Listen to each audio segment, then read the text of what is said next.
this interview, and we'll be right back. We still continue our activities here and our interviews on the sidelines of the roundtable discussions and the different sessions taking place here at Sharm el-Sheikh, Egypt, and at COP27.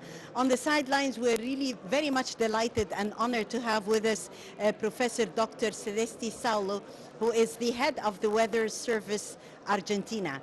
Thank you so much for joining us, Mrs. Saluo, and pleasure meeting you. Tell us more about the participation of Argentina at COP27. Okay, thank you very much first for inviting me to share my experience here at COP. And first of all, congratulate Egypt for organizing such a wonderful conference.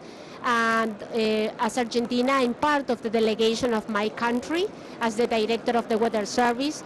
We all know that climate change has many things to do with the weather and how we can predict weather and how we make measurements. So I think that from the very beginning of this conference, it was stated by Secretary General of the United Nations, Mr. Guterres, that we want to achieve early warning systems for all the world in 5 years. That is very, very tight and challenging schedule, but I think that all our countries are working in that direction, particularly Argentina, of course. Yes, definitely, and we're talking here at COP27 also sustainability and talking climate finance, which is very high on the agenda and for the future generations, in order to make this vision implemented on solid grounds. Yes, definitely. We as developing countries, something that we share with Egypt is the role of funding agencies is crucial for us to achieve our goals. We all know that we are not, that we don't have such level of responsibility on what the climate looks like now, but we are the most vulnerable. So we need the funding agencies and all the organisms working in the same direction so that we have a more equitable approach to sustainability, and that is where my country is completely engaged, as yours. Yes. Dr. Saluo, talking about your participation in COP, is this the first COP or you've attended previous COPs? And in your opinion, how will COP27 in Egypt make a difference? Well, I think we've heard some key words like implementation. I think we are all waiting to our countries to succeed in implementing what the high levels of our countries are already discussing. I think we have to implement, and I would love having here a result telling us how we are going to implement and achieve our goal of not reaching more than 1.5 degrees of warming around the world. And also, of course, mitigating all the possible impacts that we will suffer because of this climate change. Yes, we're talking from vision to implementation. It's very important, as you've said, that we are talking implementation, because this is the key word, this is the magic word here at COP27, is making those projects happen. What we discuss here at the different roundtable discussions and more would be implemented on solid grounds. Talking sustainability, the challenges that are ahead, and how far can we move on through a sense of mechanism for the follow-up also after COP ends? Well, that's a very interesting question, because we have to move on. Our countries have to deal with their business. We all need to grow, but in a sustainable way. And I think that, of course, we are speaking about clean energies. We are speaking of the net zero, achieving net zero goal. But we need help to achieve that. And I think that it's something that we expect from the developed world to help us achieve that sustainability. And I'm completely sure that we, the developing world, are ready to work in that direction. Yes. Ms. Saluo, if we're talking about the peers from around the world. I guess you're the head of the weather service in Argentina, and here is also always at COPs golden opportunity to meet with peers around the world.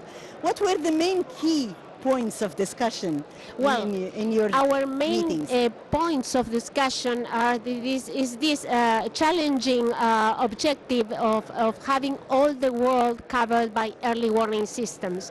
You know that early warning systems are complex systems, because on the one hand you have the forecast that you need to prepare in advance, then you have the preparation, and then you have communication. And when you are an expert on communication, so when we speak about communication, we are speaking about different cultures, different understanding of the risk.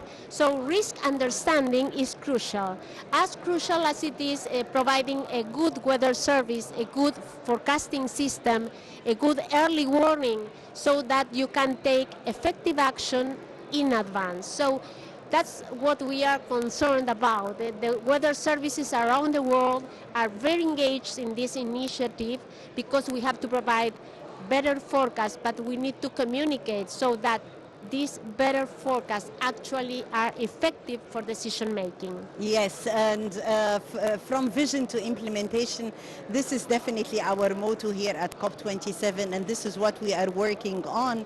And talking the future implementation, climate change challenges vis-a-vis the weather services around the world. How is the equation? Well, the equation is that we need to strengthen the weather services, because we are key parts of this system. The weather services make measurements so that we can be aware of how the climate is changing. So we have to keep those measurements going, and we have to enrich these measurements. So we need very strong and very well supported weather services. This is one issue.